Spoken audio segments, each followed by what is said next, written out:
My parents made me use the service entrance at my sister's graduation party. I'm Diana Foster, 28 years old, and 6 months ago, I was a marketing manager pulling six figures. Today, I clean offices at night while my family pretends I don't exist. They disowned me for taking a janitor's job after losing my corporate position, called me a disgrace to the Foster name. But what happened at my sister's Harvard Law graduation changed everything when my billionaire boss arrived with a letter that silenced 200 guests. If you're watching this, please subscribe and let me know where you're watching from. This is how I discovered I owned more of my family's company than they did. Growing up, Foster meant growing up privileged. My father, Robert Foster, runs the investment banking division at Chase Manhattan. My mother, Margaret, is a senior partner at Whitman and Associates, one of New York's most prestigious law firms. Our brownstone on the Upper East Side had been featured in Architectural Digest twice. I'd followed the script perfectly: Columbia undergraduate, Wharton MBA, then straight into a marketing director role at a Fortune 500 company. My parents displayed my achievements like trophies at their country club dinners. "Our Diana," they'd say, fingers wrapped around crystal champagne flutes, youngest marketing director in her company's history. The Hermes bags in my mother's closet were worth more than most people's cars. My father's Patek Philippe collection sat in a climate-controlled safe. These weren't just possessions, they were proof of our position in their world. Then came the merger. Restructuring, they called it. Redundancy elimination. One Friday afternoon, I was clearing six figures. By Monday morning, I was clearing out my office. I wasn't worried at first. With my resume, finding another position would be simple. My parents assured their friends it was just a temporary setback. "Diana's fielding multiple offers," my mother told her book club, though she'd never asked me about my search. But the market had shifted. Every position had hundreds of applicants. Overqualified, they said. Too senior for junior roles, too junior for senior ones. After 3 months, my savings were depleting. After 4, I was behind on rent. That's when I made the decision that would cost me my family. Instead of asking my parents for help, knowing it would come with strings that would strangle me, I applied for a job I knew I could get. Night janitor at Wellington Industries. The pay was honest. The work was harder than any PowerPoint presentation I'd ever delivered. I called my parents on a Tuesday evening. I could hear Vivaldi playing in the background, their dinner party soundtrack. "I found a job," I said. "Finally." My mother's relief was palpable. "Which firm? I hope you negotiated properly this time." "It's at Wellington Industries." "Marcus Wellington's company?" My father's voice brightened. "Excellent, what's the position?" "Facilities maintenance, night shift." The music stopped. I heard my mother's wine glass hit the marble counter. "You're joking," she said. "It's honest work. The pay covers my bills." "You're throwing away your education to scrub toilets?" My father's voice had that dangerous, quiet tone I remembered from childhood. "I'm surviving, Dad. Isn't that what you always taught me? To be self-sufficient?" "Not like this." The quiet shattered. "What will people at the country club think? My daughter, a janitor? Your daughter who's paying her own rent." "You're doing this to spite us," my mother accused. "This is about that argument at Thanksgiving, isn't it?" It wasn't. But explaining dignity to people who measured worth in stock portfolios seemed pointless. "I start Monday," I said. "Then don't bother coming to Sunday dinner. Or any dinner." The line went dead. What they didn't know, what I hadn't told them, was that I actually found peace in the work. After years of corporate politics and manufactured crises, there was something profoundly satisfying about visible results. A dirty floor became clean. A messy conference room returned to order. No one questioned if my work added value. It was evident in every surface I touched. My parents would never understand that. To them, I hadn't just taken a job beneath my station. I'd chosen to become beneath them. The irony? I'd never felt more like myself. My sister Stephanie had always been the golden child. 4 years younger, infinitely more ruthless. While I'd gotten into Columbia through good grades, she'd gotten into Harvard through good connections, specifically my mother's former roommate on the admissions board. Diana works in maintenance now, she posted on Instagram, alongside a photo of me from last Christmas. So proud of my sister for finding her calling. Hashtag blue collar, hash family first, hashtag honest work. The emojis didn't hide the mockery. Her friends' comments certainly didn't. OMG, is this real? Your sister? The one with the Wharton MBA? At least someone's keeping the offices clean for real workers. Stephanie screenshot the post and sent it to our family group chat, the one I'd been removed from the next day. Growing up, everything had been a competition I didn't know I was losing. My A+ meant nothing next to her A++ with extra credit. My acceptance to Columbia was overshadowed by her early admission to Harvard. When I landed my marketing director role, she announced her law review position the same day. Stephanie understands ambition, my mother would say. She's going places. The implication was clear, I wasn't. But here's what they didn't see. Stephanie's ambition was entirely dependent on our parents' resources. Her internships came through Dad's connections. Her apartment near Harvard? Mom's investment property. Her designer wardrobe for interviews? Graduation gifts from their friends. Meanwhile, I'd been paying my own way since 22, too proud to ask for handouts. 3 weeks into my janitor job, a cream-colored envelope arrived at Wellington Industries, addressed to me at the facilities department. Inside, Stephanie's graduation announcement gleamed with gold embossing. The handwritten note at the bottom, in my mother's perfect cursive, read, "Service entrance, don't embarrass us." At least they were being honest now. The isolation came in waves. First, the unfriending on social media. My mother, then father, then Stephanie. Extended family followed like dominoes, probably warned about associating with the family disappointment. My mother's birthday came and went. No invitation. I sent flowers anyway, white orchids, her favorite. They were returned with a note. Unable to deliver. Recipient refused. Thanksgiving passed in silence. Christmas too. I watched through Instagram stories as my cousins gathered at my parents' house, the 12-foot tree glowing in the parlor window I used to help decorate. "Until you get a respectable job, you're not welcome here," my father had texted. The only communication in 3 months. I'd responded, "Define respectable." He'd blocked my number. What hurt most wasn't the exclusion, it was the erasure. In family photos posted online, I'd been literally cropped out. My childhood bedroom had been converted to a home gym. My achievements, framed degrees, award certificates, had vanished from the wall of pride in Dad's study. One night, around 2 a.m., I was emptying trash bins in the executive conference room when Marcus Wellington walked in. The CEO often worked late, but we'd never spoken beyond polite nods. "Diana, right?" he said, setting down his coffee. "I've noticed you're always here, even on weekends." "Jobs don't clean themselves, Mr. Wellington." He studied me with eyes that had built an empire. "You're not what I expected when HR mentioned our new night janitor had an MBA. I kept emptying bins." Expectations are often disappointing. "Indeed," he paused. "Your last name, Foster. Any relation to Foster Holdings?" My hands stilled on the trash bag. "Robert Foster is my father." "Interesting." His tone suggested he knew more than he was saying. Family businesses can be complicated. If only he knew how complicated. Marcus Wellington started staying later, always appearing when I cleaned the executive floor. Our conversations began simply: weather, news, the Knicks' losing streak. Then they evolved. "Why not ask your family for a position at Foster Holdings?" he asked one night, watching me polish the conference table. "They made it clear I'm not worthy of the Foster name anymore." "Because you took this job?" "Because I didn't beg them for help. Because I chose dignity over degradation." He nodded slowly. "Real worth isn't measured by job titles, Diana. Tell that to my parents. I'd rather show them."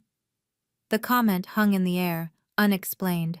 Marcus had built Wellington Industries from nothing, No trust fund, no connections, just brutal determination.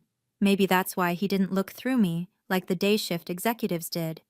To him, work was work.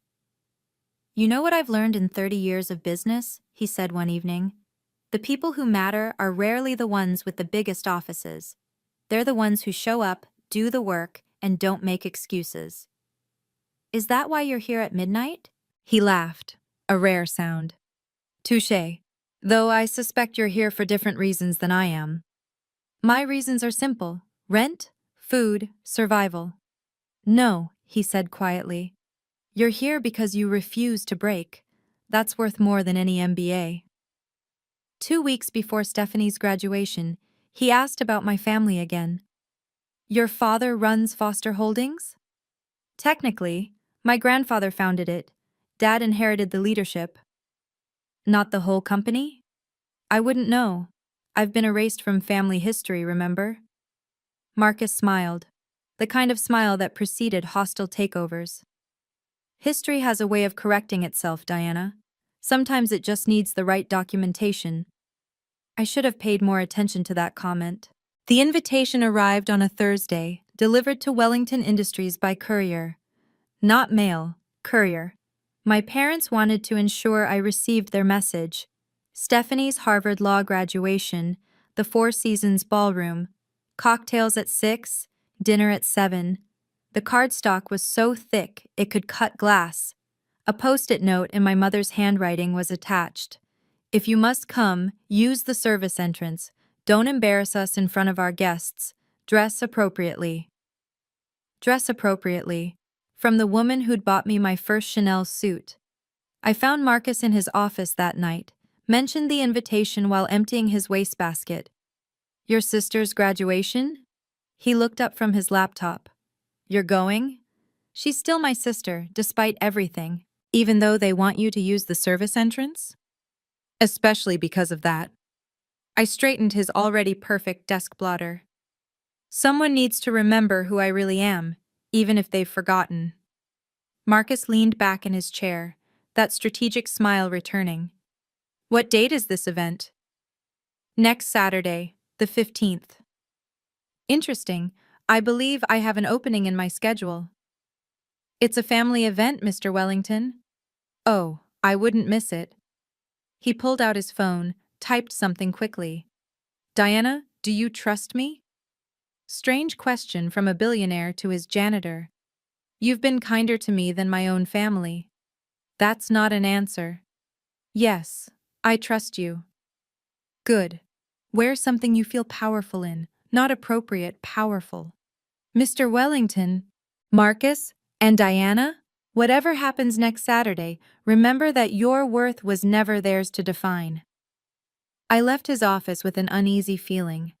Marcus Wellington didn't attend events without a purpose, and his purposes usually involved someone losing everything they thought was theirs.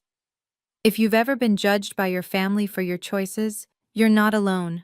Drop a comment sharing your experience, and please hit that like button if you believe honest work deserves respect, no matter what it is. Let's continue. The Four Seasons lobby gleamed with the kind of aggressive luxury that whispered old money. Crystal chandeliers cast rainbow fragments across marble floors. I wore my only remaining designer dress, a simple black Diane von Furstenberg from my corporate days. Powerful, like Marcus had suggested. The security guard checked his list twice. Diana Foster? Yes. He made a call, nodded, then pointed to a discreet door. Service entrance is through there, down the hall, past the kitchen. I walked through the loading dock, past the dumpsters, through a kitchen where servers prepped champagne towers. They glanced at my dress, confused. Not staff, but using staff doors.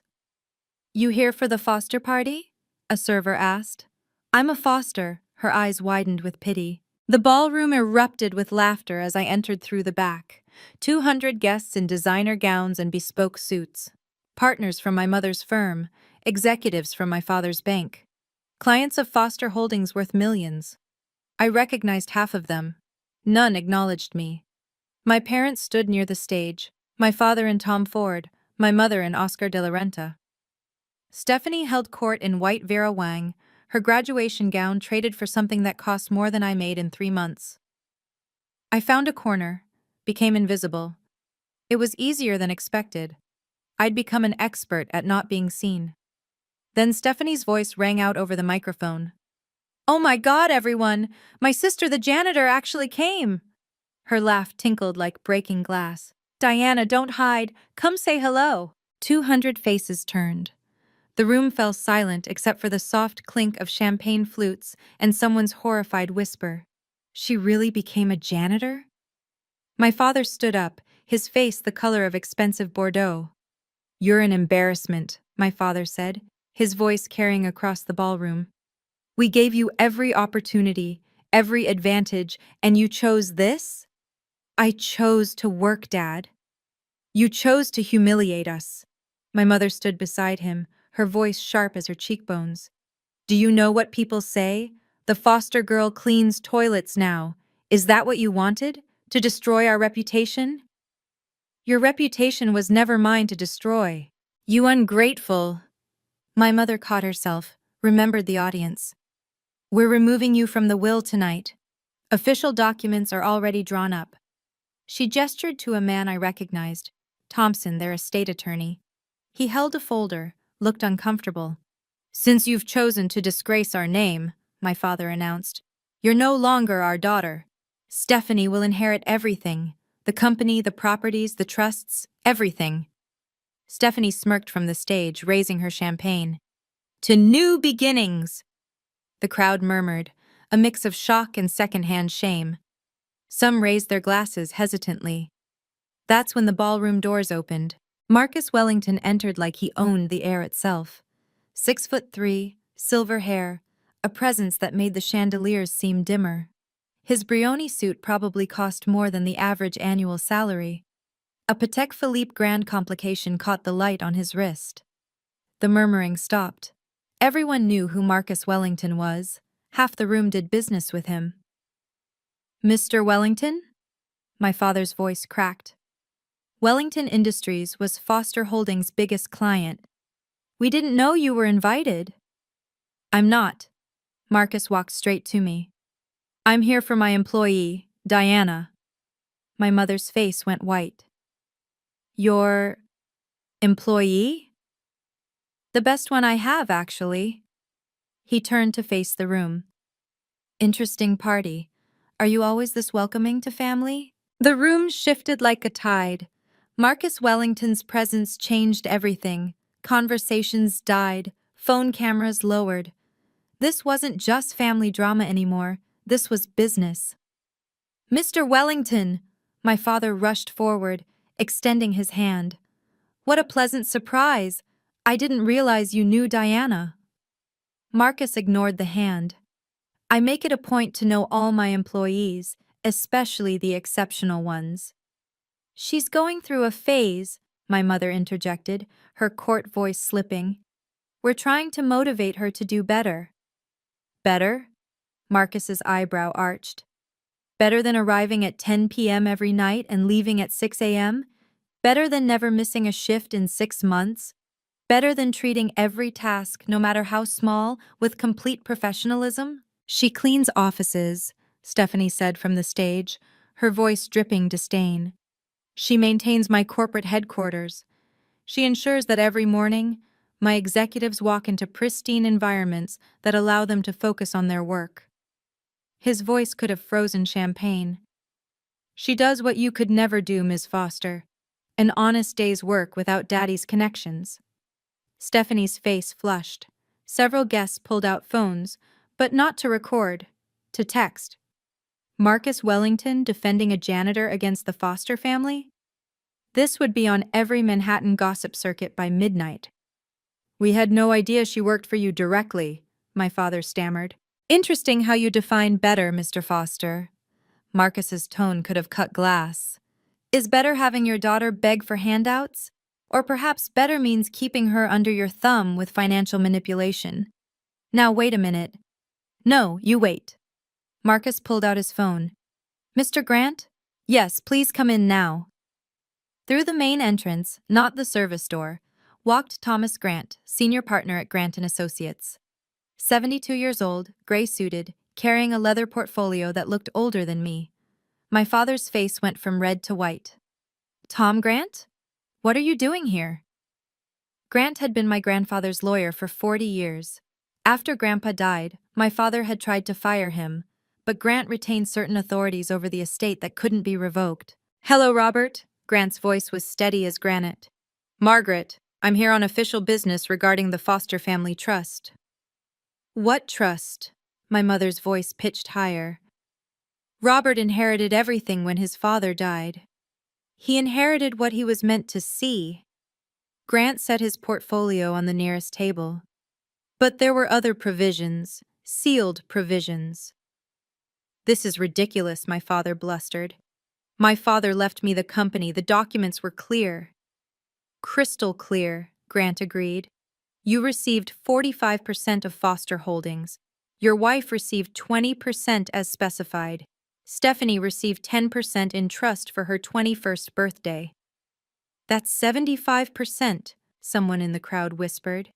Where's the other 25%? Actually, Marcus said, his smile sharp as a hostile takeover. It's 35%, the remaining 35%. My mother laughed, brittle as old glass. That's impossible. We would have known. Would you? Grant opened his portfolio, pulled out a sealed envelope. This was to be opened when Diana turned 25, or in the event of a family crisis. Being publicly disowned and disinherited certainly qualifies. She's going through a phase, my father repeated desperately. You just announced to 200 witnesses that she's no longer your daughter. Grant broke the seal with practiced efficiency. That triggers certain clauses your father put in place, Robert. He knew you better than you thought. Stephanie had gone silent on stage, her champagne glass frozen halfway to her lips. Grant pulled out a document heavy with official seals. Shall I read this publicly, or would you prefer a private room? Read it, Marcus said before my parents could respond. These people came to witness a celebration. Let them witness truth instead. My father started toward Grant. You can't. I can, and I will. Grant's voice carried 40 years of authority. It's my fiduciary duty. He cleared his throat. The room was so quiet I could hear the champagne bubbles dying. The last will and testament of William Foster with amendments, executed 30 years ago, updated 25 years ago, 3 years before his death. 30 years? My mother's voice was barely a whisper. But Diana is only 28. Yes. William planned ahead. Grant adjusted his glasses. Quote, I have watched my son Robert grow into a man who values appearance over substance, status over family. I fear for any children he may have. My father's face was purple now. My father would never. Your father did, Grant continued. Therefore, I establish an irrevocable trust. 35% of Foster Holdings will be held in trust for my first grandchild, to be revealed upon their 25th birthday or upon facing family crisis. First grandchild, Stephanie said faintly. That's Diana. Marcus's smile could have launched 1,000 lawsuits. Your sister, the janitor. Grant wasn't finished. This trust shall remain secret until activated. If my son proves worthy, if he raises his children with love regardless of their choices, it need never be revealed. But if he disowns, disinherits, or publicly humiliates his child for choosing their own path. He paused, looked directly at my father. Then that child immediately gains full voting control of their shares, superseding all other shareholders in matters of company governance. The silence was deafening. Then someone whispered, 35%. She's the largest shareholder. My legs felt weak. 35% of Foster Holdings, worth approximately $50 million. This is fraud, Stephanie shrieked from the stage. Diana manipulated Grandpa. She must have. Diana was 3 years old when this trust was created, Grant said mildly. Rather difficult to manipulate anyone at that age. Then it's fake. Test the documents. They've been authenticated by 3 independent firms, Grant replied. Copies have been filed with the SEC for the past 3 years, as required by law. Your grandfather was nothing if not thorough. Marcus stepped forward. I knew about the trust 6 months ago, public filings, for anyone who bothered to look. That's why I made sure Diana's job application was approved. I stared at him. You knew? I investigated Foster Holdings before you applied. Imagine my surprise finding a hidden trust for a foster heir who wasn't even listed on the family website anymore. He turned to my parents. You erased her from everything, but you can't erase legal documents. You hired her to embarrass us, my father accused. I hired her because she walked into my building at 10 p.m., desperate for work, any work, and never once mentioned her family name. Do you know how rare that is? Real integrity? But the trust, my mother said desperately, there must be conditions. There are. Grant pulled out another page. The beneficiary gains voting control only if publicly rejected by the family. Otherwise, shares remain non-voting until the beneficiary's 40th birthday. So if we hadn't, my father couldn't finish. If you hadn't disowned her tonight, in front of 200 witnesses, she would have had wealth, but no power. Marcus's laugh was sharp. Your cruelty was your downfall. Stephanie threw her champagne glass. It shattered against the wall, champagne sliding down like tears. I'm supposed to inherit everything. I'm the one who went to Harvard. Sometimes the people who should support us the most become our biggest critics. If this story resonates with you, please share it with someone who needs to hear that their worth isn't defined by others' opinions. Subscribe and ring the bell so you don't miss what happens next. Grant pulled out one final envelope. There's a letter, from William to Diana, to be read upon trust activation. My hands shook as I took it. My grandfather's handwriting, still bold after all these years. My dearest Diana, I read aloud, my voice steadying with each word. If you're reading this, your father has failed the test I hoped he would pass. I write this as I watch you, 3 years old, sharing your cookies with the housekeeper's daughter while your father scolds you for inappropriate associations. My father made a sound like he'd been punched.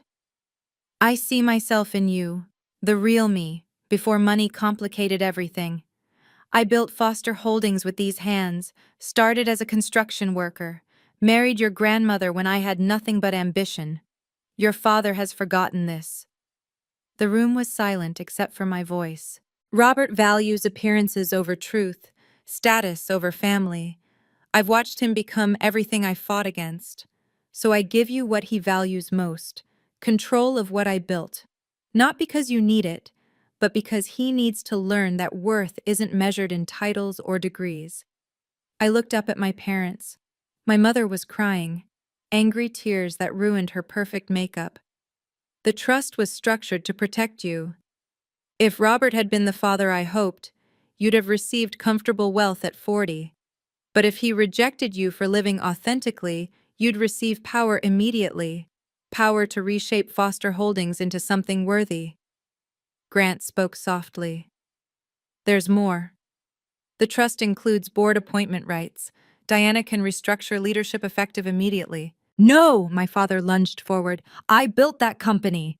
You inherited it, Marcus corrected. There's a difference.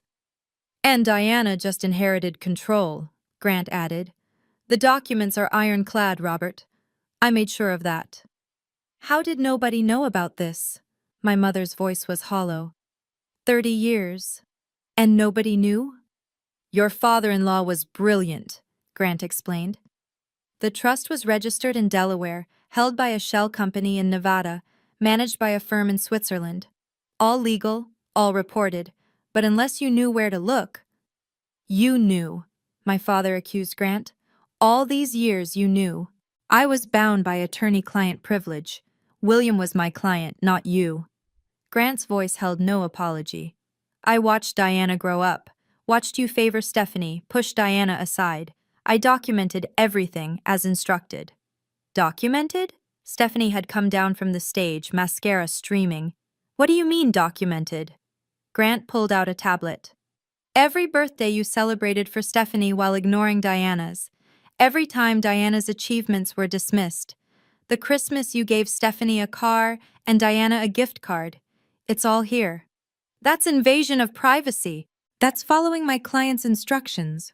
William wanted evidence in case this went to court. Grant swiped through files. Did you know Diana graduated summa cum laude? You didn't attend the ceremony. Too busy with Stephanie's high school play. I hadn't known anyone noticed that. Mr. Wellington, my father turned desperately to Marcus. Surely we can discuss this. You're our biggest client. Was. Marcus's correction was swift. Wellington Industries will be reviewing all contracts. It seems I need to diversify my partnerships. The threat was clear. Without Wellington Industries, Foster Holdings would lose 30% of its revenue. Diana, my mother tried, her voice switching to the honey tone she used in court. Sweetheart, we can work this out. You don't want to destroy your family's legacy. I don't want to destroy anything, I said quietly. I just wanted to be enough. Grant pulled out another letter, this one addressed to Robert. William left you a letter too, to be read if the trust activated. My father snatched it, read it silently. His face went from purple to white to gray. Read it aloud, someone called from the crowd.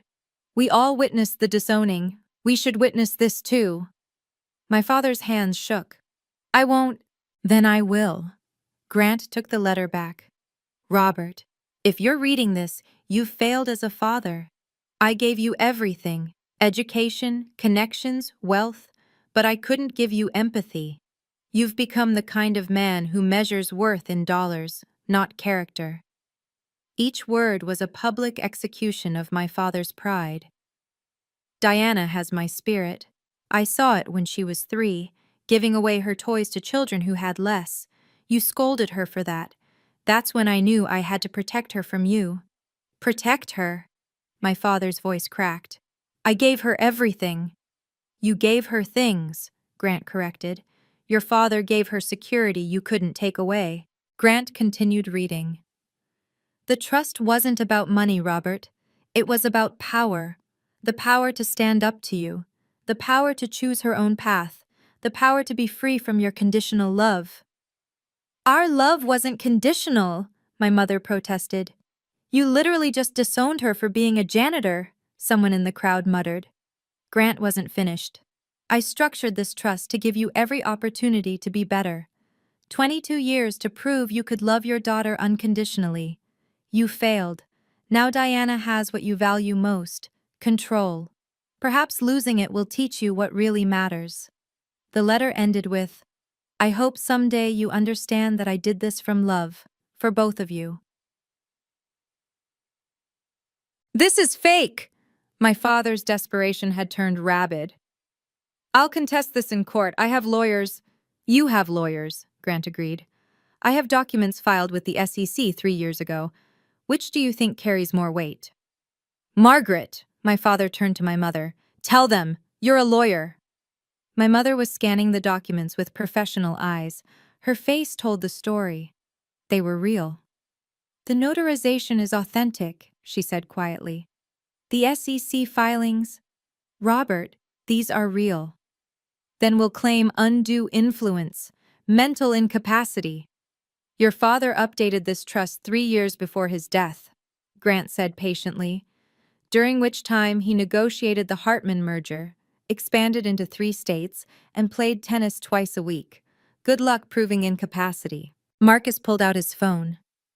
I can have my legal team here in 20 minutes if you'd like to escalate this, Robert. Fair warning. They've never lost a case. You planned this, Stephanie accused me. You took that janitor job to humiliate us. I took that job to pay rent, I said. You humiliated yourselves. This isn't over, my father snarled. I'll destroy you. With what? Marcus asked mildly. Diana owns 35% of your company. You own 45%, but that's split between you and your wife. She can block any major decision or ally with minority shareholders to outvote you entirely. The math was simple and devastating. Several board members are here tonight, Grant observed. Perhaps they have opinions about recent leadership. Harold Morrison, a board member I'd known since childhood, stepped forward. Robert, we've been concerned about your decisions lately. The Mitchell deal, the overhead increases. You're staging a coup. No, I said quietly. I'm just standing up. For the first time in my life, I'm just standing up. Marcus commanded the room's attention with a simple gesture. I should clarify something. I didn't hire Diana out of charity or to embarrass anyone. I hired her because I investigate everyone connected to my business partners. You investigated my daughter? My father's outrage rang hollow. I investigated Foster Holdings' corporate structure, public information, all of it. Imagine my surprise finding a ghost shareholder, 35% owned by a trust, beneficiary unnamed. Marcus's smile was predatory. It took my team 3 days to trace it to Diana. You knew before you hired me? I stared at him. I knew you were entitled to significant wealth. What impressed me was that you never mentioned it, never used your family name, never asked for special treatment. She didn't know about the trust, my mother said. Exactly. She thought she had nothing and still chose dignity over begging. Marcus turned to the crowd. I've built a billion-dollar company. I know talent when I see it. Diana Fraser has more potential than any MBA I've hired. She's a janitor! Stephanie's voice was shrill. She's a woman who chose honest work over compromising her values. Do you know how rare that is in our world? Marcus pulled out another document. Which is why I'm offering her an executive training position, starting Monday. What? My parents said in unison. 6 months ago, I hired a janitor. Tonight, I'm recruiting a future CEO. He handed me the contract. Your grandfather built Foster Holdings from nothing. You could do the same with your division of Wellington Industries. The salary was 7 figures. The opportunity was everything I dreamed of before my world collapsed. But here's the beautiful part, Marcus continued. She doesn't need my offer. She's already worth $50 million. She can tell us all to go to hell. There's one more thing, Grant said, pulling out a final page.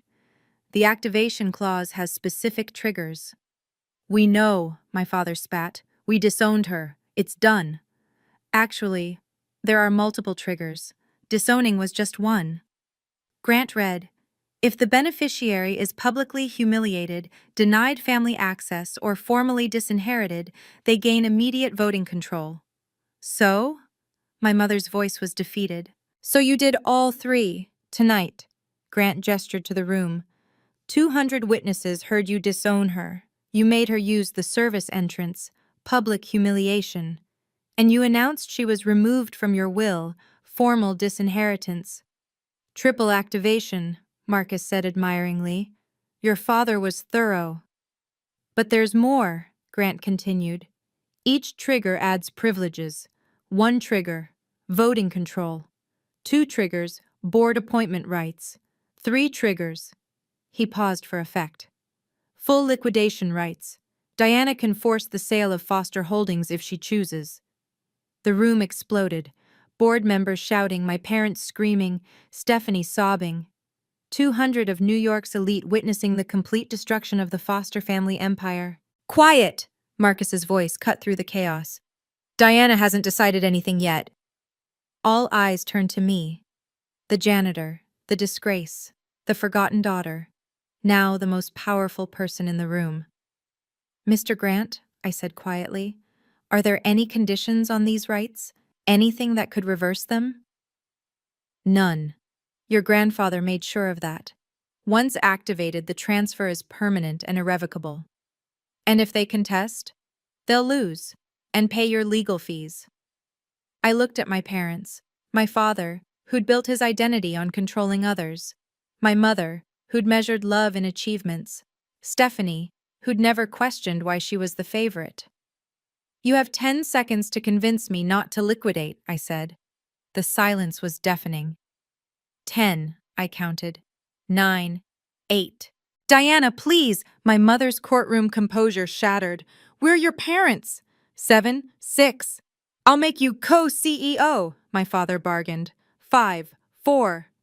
This is insane, Stephanie screamed. You can't destroy everything because your feelings were hurt. 3, 2. Wait. Harold Morrison stepped forward. Diana, as a board member, I'd like to propose something. I paused. 1. The board has been concerned about your father's leadership for 2 years. Questionable deals. Nepotism with Stephanie's appointments. Inflated expenses. He looked at the other board members present. We've discussed changes. You've what? My father whirled on Harold.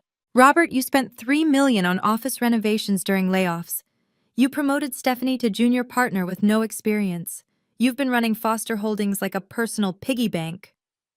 Other board members nodded. They'd been waiting for an opportunity. Diana, Harold continued, with your 35%, you're our largest single shareholder. If you align with us, we have 51% combined. You're talking about a coup, my mother said faintly. I'm talking about saving Foster Holdings from your husband's ego, Harold replied. Diana, we'd support you as chairman of the board. The offer hung in the air. Chairman of the company my grandfather built, the company my father had corrupted. Interesting, I said, but I have conditions. Name them. First, my father steps down as CEO within 30 days. Agreed. Second, Stephanie starts at entry level. No nepotism. Of course. Third, we implement a foundation for supporting workers' education, named after my grandfather. Done. And fourth, I looked directly at my parents. Family members are banned from executive positions without board approval. You can't! My father's face was purple. It's my company! It's the shareholders' company, and I'm the biggest shareholder. The dominoes fell fast. Harold Morrison called an emergency board meeting right there, using the hotel's business center. 7 of 9 board members were present. All voted to accept my conditions. This is illegal, my father raged. You need proper notice. Emergency provisions, Robert, Harold said. You wrote them yourself, remember, to push through the Mitchell deal. Within an hour, my father was removed as CEO. The board appointed Harold as interim CEO until a proper search could be conducted. The vote was unanimous, except for my parents' shares. Stephanie had collapsed in a chair, her Harvard Law degree suddenly worthless at Foster Holdings. I was supposed to be partner by 25, she whispered. You still can be, I said. Start in the mailroom. Work your way up. Earn it. Like you earned your janitor job? She spat. Exactly like that. My mother was on her phone with her law firm, but I could see the defeat in her eyes. The documents were airtight. 30 years of planning by my grandfather, executed flawlessly. Marcus watched it all with satisfaction. Your grandfather would be proud. Would he? I looked around the destroyed party. I just ruined my sister's graduation celebration. No. Your parents ruined it when they made you use the service entrance. He checked his Patek Philippe. Speaking of which, I believe we have some contracts to discuss. Wellington Industries needs a new strategic partner. Foster Holdings is available, Harold said quickly, under new management. I'll consider it, if Diana agrees to join our board as liaison. Another board position, another thread in the web of power I'd never wanted but suddenly wielded. Mr. Wellington, my father tried one last time. Surely we can. Robert, you're no longer CEO. You have no authority to make deals. Harold's dismissal was brutal. Security will escort you out if necessary. I stood in the center of the room, 200 pairs of eyes on me, the janitor who'd just orchestrated a corporate coup. I want to be clear about something, I said, my voice carrying. I didn't want this. Any of it. I wanted a family that loved me whether I was a CEO or a cleaner. Diana, my mother started. I'm not finished. I'd never interrupted her before. You taught me that worth was measured in achievements, in titles, in the approval of strangers at country clubs. But you were wrong. I looked at the servers, still frozen with their champagne trays. Every person in this room has worth. The servers, the security guards, the woman who'll clean up after you leave. They all matter. Their work matters. Spare us the philosophy, Stephanie muttered. It's not philosophy, it's policy. Effective immediately, Foster Holdings will implement living wages for all employees, including contracted services. I turned to Harold. Non-negotiable. The board agrees, Harold said quickly. You can't just… My father started. I did, and it's done. I pulled out my phone. Mr. Grant, please file the necessary paperwork. I want my voting rights official by morning. Already in process, Grant confirmed. I walked toward my parents. The crowd parted like I was contagious.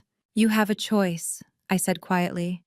Accept me as I am, janitor, executive, or anything in between, or lose me forever. But you won't control me. Not with money, not with guilt, not with public humiliation. You've destroyed us, my father said. No, I've set boundaries. Something I should have done years ago. I turned to Marcus. I'll take that position at Wellington Industries, but I'm keeping one night shift a week at janitorial. Why? He asked, genuinely curious. To remember where I came from, and where I'm going. Diana, wait. My mother's voice broke. Let's discuss this privately, please. Like when you privately removed me from family photos, or privately told everyone I was an embarrassment? You're still our daughter, she tried. Am I? 5 minutes ago you disowned me in front of everyone. I gestured to the crowd. They all heard it. We were emotional, my father said, his CEO voice replaced with something desperate. You have to understand the shock. The shock of what? That the daughter you threw away had value you couldn't see? Stephanie stood up, mascara streaking her cheeks. This is insane. I worked my entire life for this company. No, you were handed positions you didn't earn. There's a difference. I faced her. You want to work for Foster Holdings? Prove you deserve it. I have a Harvard law degree. So do half the lawyers in Manhattan. What makes you special besides your last name? She couldn't answer. I'll see you all at Monday's board meeting, I said.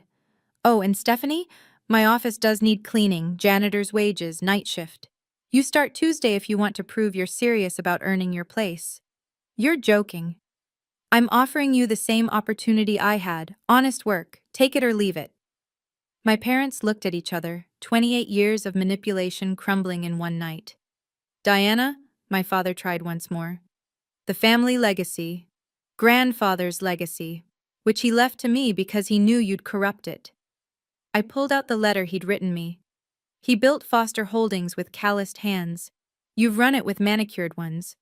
Maybe it's time Foster Holdings remembered what actual work looks like. Harold Morrison applauded. Others joined. The sound echoed off crystal chandeliers, the elite of New York applauding a janitor. Before I leave, I announced, there are some immediate changes. The room fell silent again. Every service worker here tonight, servers, security, cleaning staff, gets a $1,000 bonus for witnessing my family's treatment of workers. I looked at Harold. Bill it to my father's expense account. You can't use company funds for… my father started. Check the bylaws, Robert, Harold said. The chairman has discretionary spending authority up to $50,000. Diana's well within her rights. I walked to the server who'd pitied me earlier. What's your name? Maria. Maria, have you ever been made to feel less than because of your job? Every day. Not at Foster Holdings, not anymore. I turned to the room. Anyone who treats service staff as inferior will be terminated.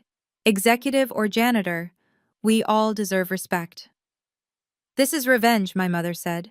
This is justice. You taught me the difference, remember? All those law books you made me read? I smiled. I learned well. Marcus stepped beside me. Wellington Industries will match that policy, effective immediately. You're both insane, Stephanie said. You can't run businesses based on feelings. Watch us, Marcus replied. My company's worth $2 billion. I think I know what works. Diana, my mother tried one last time. If you do this, We can never go back. Go back to what? To you being ashamed of me? To Dad controlling me with money? To Stephanie getting everything while I got crumbs? I shook my head. I don't want to go back. I want to go forward. Then we'll see you in court, my father threatened. Try it. Grant has 30 years of documentation. Every slight, every insult, every time you chose Stephanie over me. How do you think that'll play in the Times? Marcus and I left together, Grant following with his portfolio of documents. The crowd parted, some recording, others whispering. Tomorrow, this would be everywhere. Your car is waiting, Mr. Wellington, the valet said. We'll take Diana's, Marcus said. I don't have a car. I take the subway. Then we'll take the subway. The Billionaire CEO smiled. I haven't ridden it in 20 years. Grant handed me a leather folder. Everything you need: voting certificates, board appointments, financial statements. Your grandfather also left you his personal effects, photos, letters, his original business plan written on a napkin. He really started with nothing? Less than nothing. He owed money to everyone. Grant smiled. But he had something your father never understood: humility. He never forgot being poor. And now I own his company. 35% of it, worth approximately $50 million at current valuations. $50 million. 6 months ago, I was behind on rent. Now I could buy my parents' brownstone 10 times over. It's the end. What will you do? Marcus asked as we walked toward the subway. Learn, build, prove that grandfather was right to trust me. I paused. And keep cleaning your offices 1 night a week. Really? Really. It keeps me grounded. Literally. I smiled. Plus, I like the peace. No one bothers you at 2 a.m. Your parents will fight this. Let them, they'll lose. Your sister? She'll either learn humility or learn nothing. Her choice. We descended into the subway station, a billionaire and a millionaire janitor, while above us, my family's world collapsed. You know what the ironic part is? I said as we waited for the train. What? They spent my whole life telling me I wasn't enough. Turns out I owned the ground they stood on. 6 months later, I stood in the same Four Seasons ballroom, this time for Foster Holdings' annual shareholder meeting. I wore the same black dress, now with a Wellington Industries badge and a chairman's pin. My father sat in the back, a regular shareholder now. My mother beside him, their marriage strained but surviving. Stephanie was notably absent. She'd lasted 3 weeks as a janitor before quitting. The company's value has increased 30% under new leadership, Harold reported. Our employee satisfaction scores are the highest in company history. Because we treat everyone with dignity, I added. After the meeting, my parents approached. They'd aged years in months. Diana, my mother said quietly, could we talk? We are talking. I mean, as a family? We were never a family. We were a hierarchy. I was just too young to see it. We're sorry, my father said. The words cost him everything. I believe you. But sorry doesn't erase 28 years. I pulled out a business card. This is my therapist. When you've done the work, really done it, call me. That could take years, my mother protested. Then it takes years. I waited 28 for you to see my worth. You can wait for forgiveness. Marcus found me later, cleaning his office. I still did it every Thursday night. Any regrets? He asked. None. You? Only that I didn't hire you sooner. He paused. Your grandfather would be proud. I hope so. I emptied his trash, the same motion I'd done hundreds of times. He knew what my parents never learned. There's dignity in all work. And worth in all people. Exactly, I smiled. Even janitors. Especially janitors, Marcus corrected. They see everything from the ground up. If you've made it this far, thank you for witnessing my journey. Your worth isn't determined by your job title or bank account. It's in how you treat others and stay true to yourself. If this story resonated with you, please subscribe and share it with someone who needs to hear that they matter, regardless of what others think. Comment below with your own experiences of proving doubters wrong. Remember, sometimes the best revenge is simply knowing your worth.